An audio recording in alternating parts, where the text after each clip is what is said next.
नमस्कार मित्रांनो, बिग बॉसच्या घरात होणार आहे प्रभूच्या चोरीवरून दीपालीताई आणि राखीमध्ये शाब्दिक चकमक. चला तर जाणून घेऊ दोघींमध्ये काय झाली आहे शाब्दिक चकमक. किचन एरियात दीपालीताईसोबत प्रभू व राखी दिसत आहेत.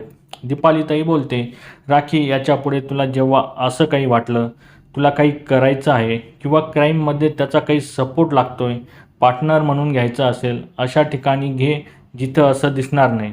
आपण मागच्या आठवड्यात बघितलं होतं की प्रभूने राखीसोबत राहून तिच्या सांगण्यावरून वस्तू चोरल्या होत्या व काही वस्तू चोरून दुसऱ्यांच्या बेडमध्ये पण ठेवल्या होत्या.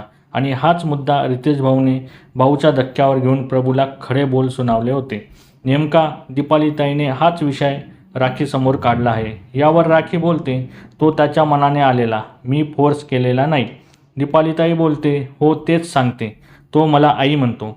यावर राखी बोलते, त्यावेळेस तुम्ही कुठे होते ज्यावेळेस त्याने पॉवर की चोरली होती आणि तुम्हा दोघांना सांगितले होते.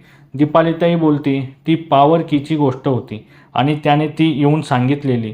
प्रभू बोलतो, चोरीच नाही करणार आम्ही, फक्त एंटरटेनमेंट करणार. राखी पण प्रभूच्या बोलण्याला दुजोरा देते व ती पुढे बोलते, तुम्ही आई बना पण बाहेर जाऊन. दीपालीताई व राखी या दोघींमध्ये तुम्हाला कोणाचं बोलणं योग्य वाटतं हे कमेंट बॉक्समध्ये नक्की सांगा. आणि अशाच नवीन अपडेटसाठी आमच्या चॅनलला लाईक, शेअर आणि सबस्क्राईब करायला विसरू नका. तोपर्यंत धन्यवाद मित्रांनो.